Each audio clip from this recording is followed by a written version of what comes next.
So this is the session on knowledge integration and interdisciplinary communications 1. And we've got 4 talks for you this morning, beginning with the integration of education using social media networks to engage students. Dr. Risa Blair and Dr. Tina Serafini? Serafini. Okay. And they're going to be presenting for you on social media networks and students. Yummy. Yummy. All right, now. Okay, good morning, everyone. It's hot in here, so if I'm waving at myself, excuse me. Just a conversation about what we wrote with our paper. Risa and I will sit and we'll just start talking about ideas. And that's how a lot of these things come together. And we were like, how can we engage our students better? There's so many things, especially with online students or even on-ground students now. With the internet, it's really been disruptive or a paradigm shift to education and learning in general, because students jump to the internet before they think of any other resource or way of looking for information or the things that they're learning. So we were just talking about, them being more technology savvy. We as instructors, we need to step our game up and be able to, like I got my first iPad last November. I held out as long as I could, and I said, there's so many jobs in curriculum design I don't qualify for because I don't know how to use an iPhone or an iPad. So I went and bought both because I need to know how to do that. My students are doing that.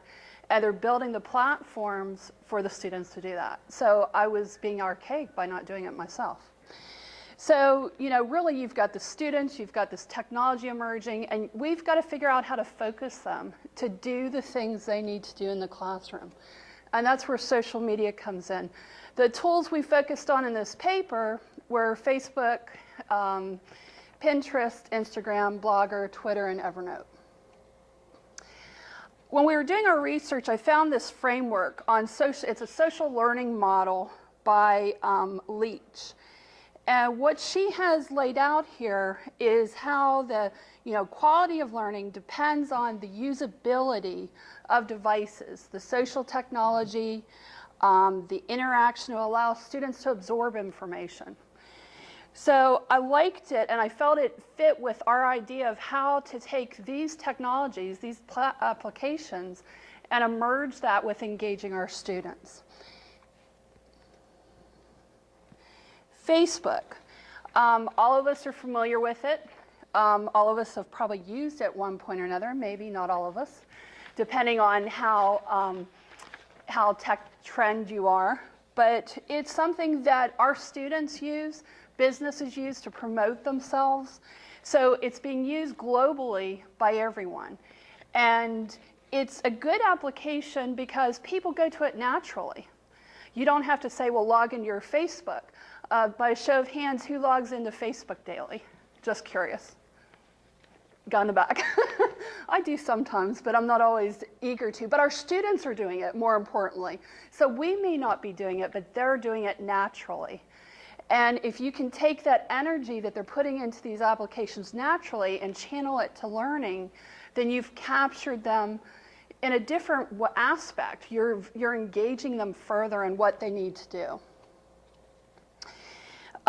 Some of the things that we thought you could do with Facebook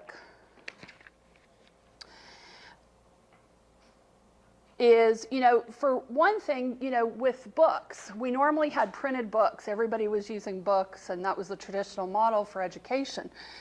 Now students, they go to the internet. I know when I was doing my PhD, it was probably during the era of when I could do all my research from home at night, 3 in the morning, send for the books and go to the library and pick them up the next day or in a couple days. Prior to that, you had to go into the library physically to do your research. So we've developed over the decades, that was over a decade ago I did my doctorate, we've developed into an area where people just go to the internet. They don't think of any other resource when they want to learn or move forward. And you could set up your own classroom Facebook page and put key concepts or ideas that you want to get across to students and have them do a dialogue amongst themselves on that page. Pinterest. This is one that I actually use a lot, I hate to say. I got hooked on it. I do research on it though. When you create the boards, you basically log into this thing, you create a board and you can name it. I have one on e-learning, I have one on integration technology, gamification. I mean, I have quite a few that are research-based. And when you go to the pin and click on a link, you go to an article or you go to another website with information that could be useful for what you're doing. There's a lot of K-12 applications that are in Pinterest where you can just click and go to sites on Apple products, the iPad, the iPhone. So there's a lot of information that you can store in groups. So if you have a certain application that you want to get across to your students, you could create your own business Pinterest and create the groups that apply to that class. You could set them up per class, or you could have one site that everyone goes to. And they may, if it's interdisciplinary, they may like one of the boards you have that doesn't necessarily apply to the class they're taking. So you're sending them somewhere they're already going, but they're finding information they can use in their learning environment. Yeah, sure. All right, so you're a female persuasion who uses Pinterest. Why do you think there are way more females than males using Pinterest? I don't know the answer to that, honestly. Other than I found that. I'm curious, because look at the huge discrepancy. It is. I think partially there's a lot of recipes and other things that are homey on there, so you're getting maybe less of a business use. There's a lot of advertisements on there for businesses. I don't really use it that way completely. The main thing seems to be scrapbooking, which is very much more a female thing in this culture. That's a good point. I don't scrapbook, so I didn't think of that. There is a lot on scrapbooking on there. Here's a little chart we put together on the major social media networks.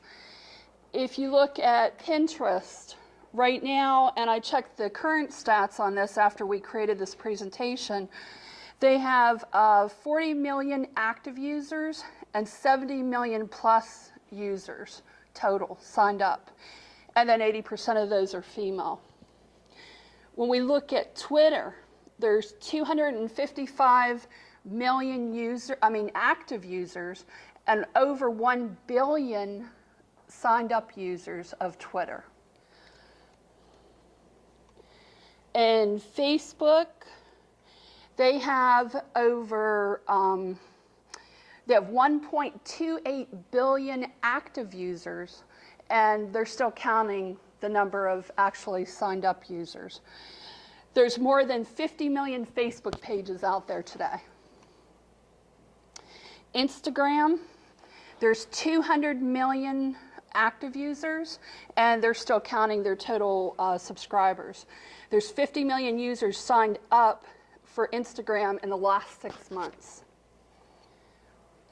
Google Plus, 540 million active users, 1.6 billion signed up users for Google Plus. 22% of online adults visit Google Plus at least once a month. LinkedIn, 187 million active users, 300 million signed up users. 41% of LinkedIn users visit via their cell phone, their iPad, or a mobile device that they have. I looked on my profile, and I think I signed up in 2007, and when I did it at Kaplan University, I started telling people in IT about this, and they're like, well, what's LinkedIn? And before you knew it, I had all the IT people signed up. And then the president of our university, I was telling him about it because I was on faculty senate, and he signed up. And then before you knew it, everyone started signing up at Kaplan, so I started the LinkedIn Kaplan wave, so to speak. Pinterest for higher ed, that was just an example. I don't know how to go back. Of things you can do. So you can create some very interesting and dynamic and engaging information for your students. I think that's where the disruption in education has come about. It's not enough for us to stand in front of a room and talk anymore. Students think that's boring. They don't have time for it, and they won't show up a lot of times unless they're highly motivated.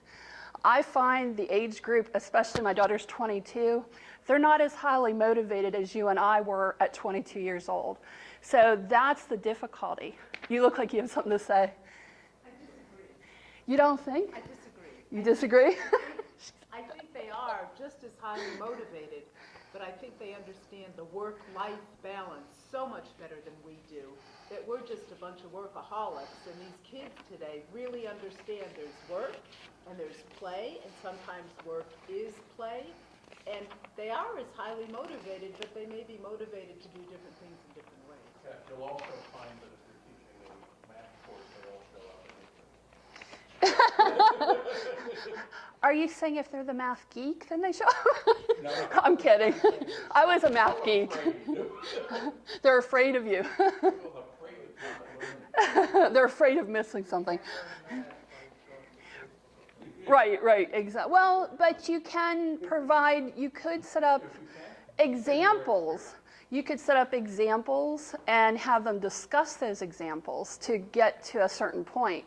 So you have to think of this, we have to think outside the box. That's the way a lot of the students are thinking. Well, if this was more like a game where I can create things or think of things, they want to be more involved in the learning process and not just rote memory, like you tell me what to do and then I go do it.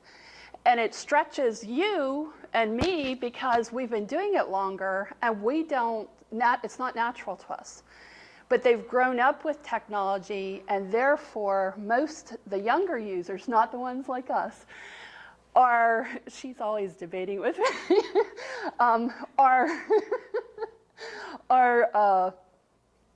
it takes more of an interest for us to get adapted to it and engage with it. The last one I'm going to talk about is Instagram. I personally haven't used this one, but I can see some clear applications. I started out in my teaching in IT, and I got kind of bored after 7 years, so I have an interdisciplinary program in communications and information systems, both in my master's and doctorate. So I have enough credits in communications. I started teaching, communications courses just to spice myself up again and challenge myself. So if I have students that are creating a persuasive research paper, and I want them to more clearly and concisely define what they're going to talk about in their paper, I could have them do a short Instagram video showing 2 or 3 key points of what they're going to put in their paper, and then posting that and sharing it with other students for feedback. And I've done that with PowerPoint already in the classroom, but you could do it very easily with this application because it loads up to everything. Public announcements are doing like an elevator pitch. That's another thing for the students. If they're doing a quick, 10-second video of something, they can do that for a key concept in your classroom. And this works really well for that. Now, Risa's going to take over and continue our talk. That's just an example of what an Instagram looks like if you haven't seen one. Did you have to do a thing here? What? Oh, yeah. Not getting personal. I don't know where you're going to put the box. You might have to hold it. Fine. Okay. Thanks. Hi, everyone. I'd just like to thank Tina very much and let you know that Tina currently is working at Kaplan University and earned her doc at Robert Morris University. In fact, her dissertation was entitled Electronic Commerce Issues in Rural Manufacturing. And as you can see, she's really engaged in technology, working with students.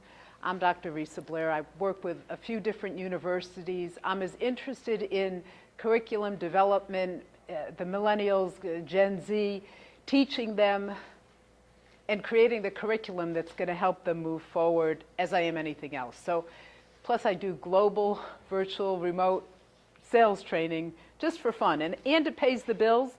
And it's interesting how I can draw the parallels between higher education and training, where I see so many similarities, and really good teaching is good teaching, period. All right, next slide. Oh, this slide. Okay, Blogger.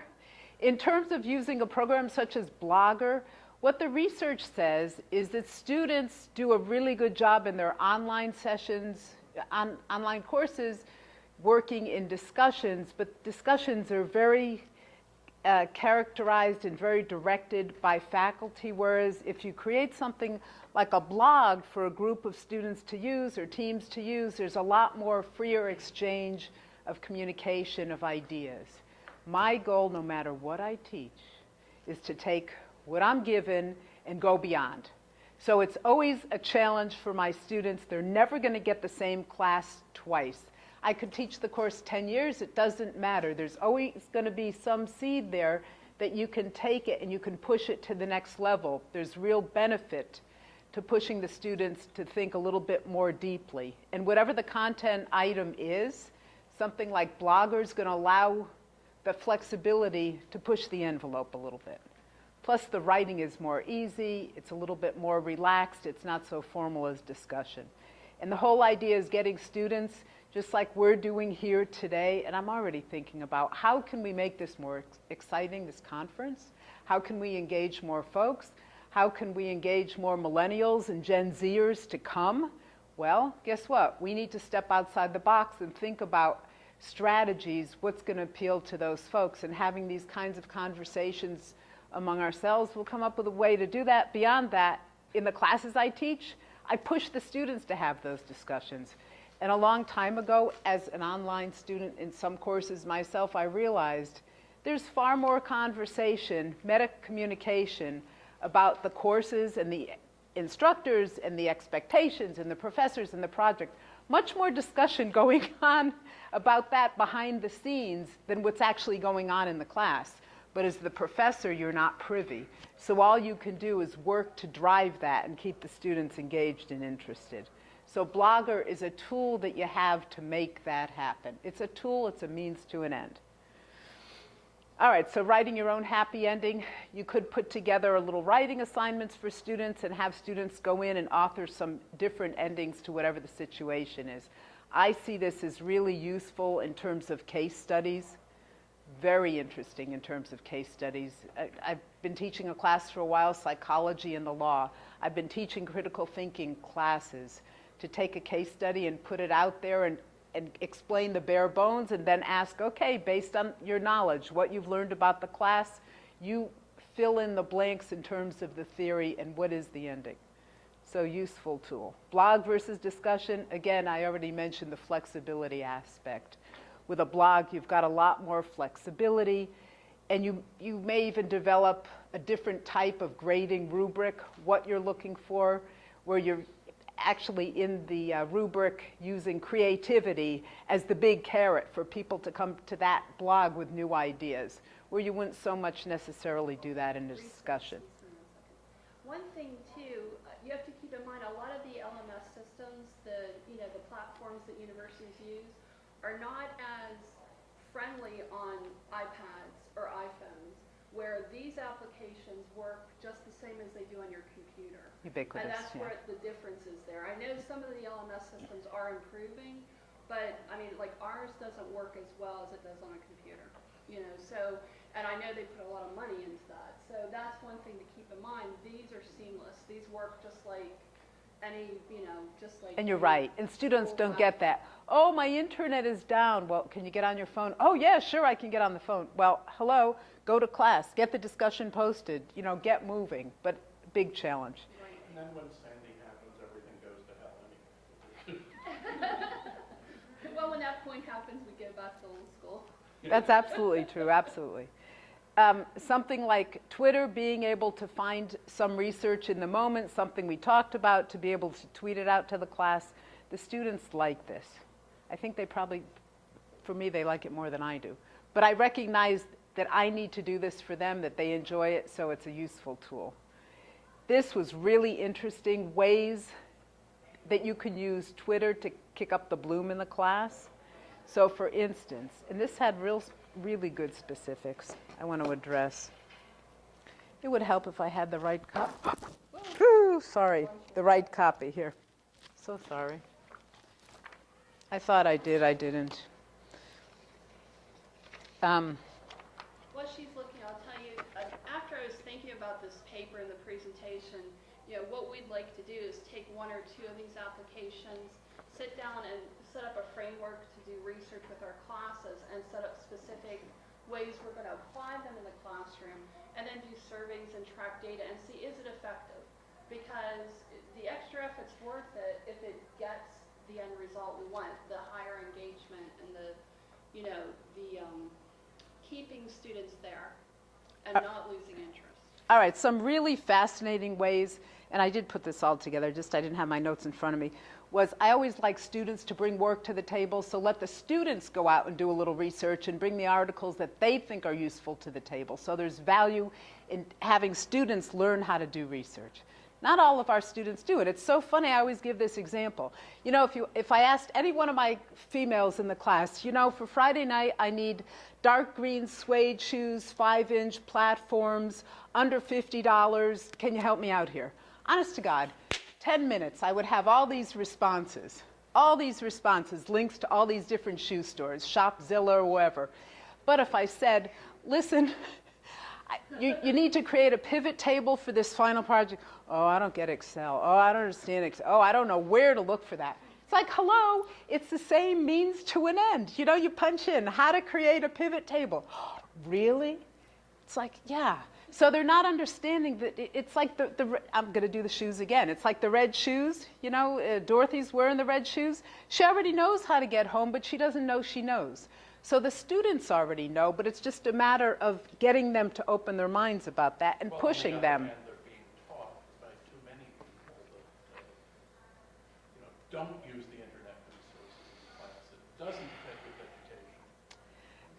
But they need to learn how to use the resources and how to become effective in terms of curating and critical thinking skills, determining, is this from a university professor? Is this done by a graduate student? Is this just some random blog somebody put together, a bunch of babble and it doesn't mean anything? So they need to be taught those critical thinking skills to make that determination. Or compare against what you know and see if it's a reasonable extension or something like that. That's right.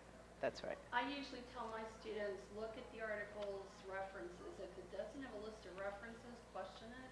If it does, go to those references and look them up and you'll find the better research material. And I do that personally myself. So I piggyback other people's research to find my key things. Absolutely. One of the other interesting uses of Twitter that I saw that would be really cool, I haven't played with it, I should, is to use Poll Everywhere and to just tweet out the link, Poll Everywhere, to do a quiz. I thought that would be really interesting for students. I mean, for that matter, you could do it while you're standing in the class and just tweet it out while you have live, students in there to test them. I know that at least one of my colleagues uses something similar, not for a quiz, but simply to get a sense of the class on certain issues, or That's right, get immediate feedback. get feedback on what seems to be getting through or what the beliefs are or something, and that can be useful even when you don't use it for grading. Okay. I don't, but I recognize I should.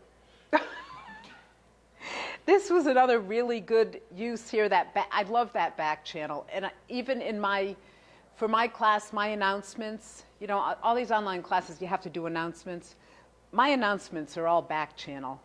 Do I just type and tell them what I want them to do? Oh no, because you know why? They're not going to read it. I put something together in text. I go to one of these instant cartoon maker programs. I think the one I'm using now is Go Animate. I create a little dialogue that's a couple of students who are having a conversation about whatever it is I really want them to know. And is what I'm doing front-end loaded? Oh yeah. But the students see it as that ad hoc conversation they're conducting. They get it and they pay attention. By the way, they really like it and they watch it over and over. So, I mean, I can't scream loudly enough about that, any more loudly, because just typing it out there, your work is due such and such a date, how boring, versus the two, characters having the discussion. Oh my God, can you believe the term's ending and this paper is due, this project's due such and such a date? Oh no, you're kidding me, I didn't know that. Well, yeah, didn't you look at the syllabus, whatever? So they're having that conversation. Really highly effective way to use the back channel, not necessarily with Twitter. That's another tool for another day. The next one I want to talk about, and we've actually used this together, I've used this for different conferences. Evernote is really awesome because you can curate content, you can create folders, you can grab snapshots of things, and you can compile the information. So, you can put everything together in a nice, neat little package if you're pulling together research, perhaps for a specific topic, or maybe a couple paper ideas, and start to compile the information in different ways and have it available. All right, I would like to facilitate a little bit of discussion, questions, answers, thoughts. Yes? From the perspective of the educator, what sort of a framework you could put together to help an educator that really is just overcome by all of the social software? As an educator, you recognize you don't have time to follow every blog, every discussion, every tweet, every snapshot, every Instagram. So what could be put in place for the educators that could harness what's there, and really Well, get to what's important? I mean, just trying to keep these students in mind with what's correct and isn't, and have these discussions is enough of a chore. You've got a mix. You've got a mix of things out there. You have, as you can sort through them, free global conferences to attend. You've got most institutions have like their learning center kind of thing. They can be kind of stiff. If you attend conferences, that's where you're going to pick up a lot of that information. What are you going to use? How are you going to use it? Think about it. Is there a site that kind of harnesses all of that?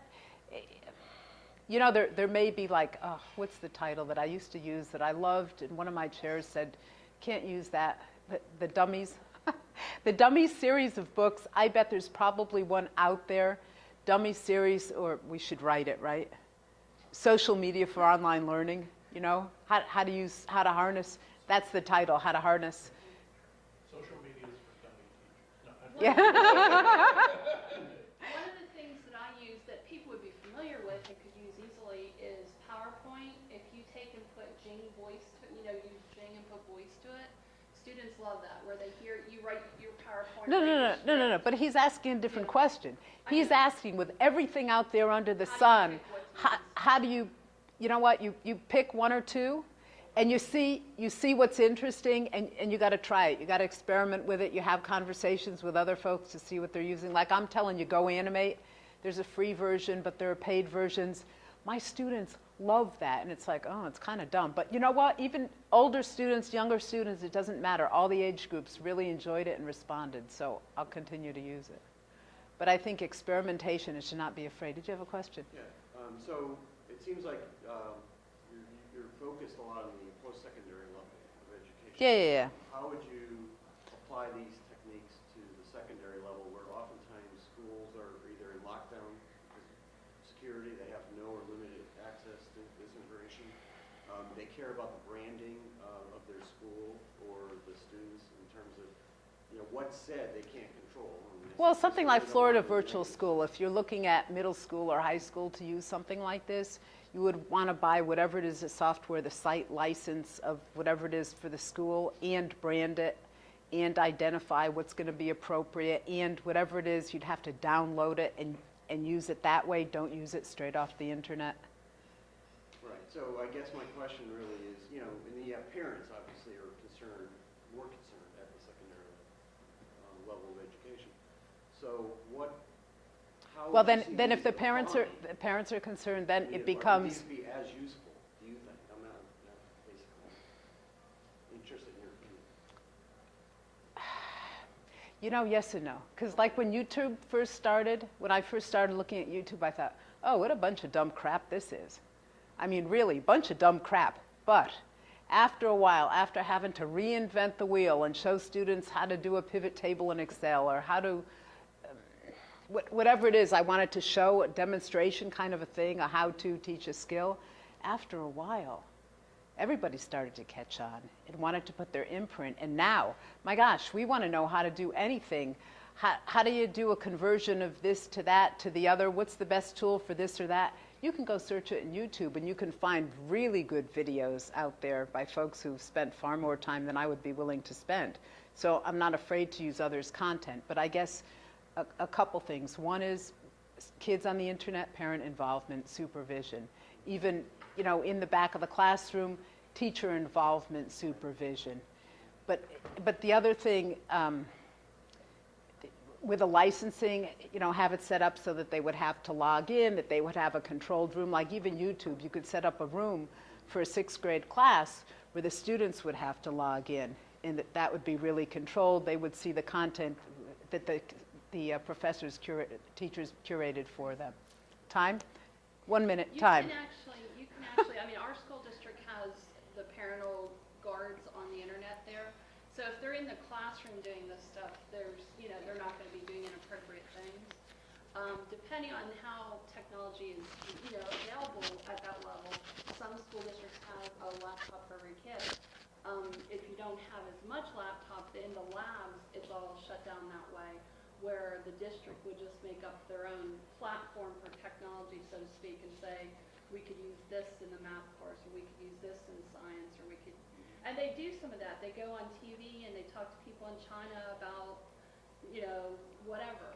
So they're actually doing that in school districts. So you just take this like one step further.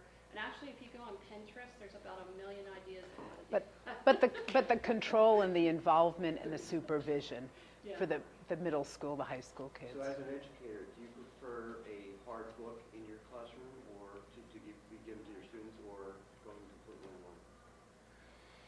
I'm a book person. I don't like online because I look online so much all day, my eyes get strained, and I do get severe eye strain from that. Reading tons and tons online, no. But if the book is on something that's super current and the materials are super current, I'm a happy camper. If not, forget about it. I don't want to use a book that's like 5 years old. I'd rather go pull really good articles. You know what, I would print the articles, I'd highlight and use them to read them offline. That's what I would do. There is a research that proves that if the student or the professional is reading in paper and not online, his memory is working better and he's remembering the things for more time if it is in paper and not. Well, but many of us are read-write learners. So when you're reading and writing and you've got a highlighter and you're highlighting what you're looking at, it's going to help reinforce the learning. It's not the same, even if you can highlight the content online, it's not the same impact somehow. Kinesthetically, it's different. I thank you so much. Thank you.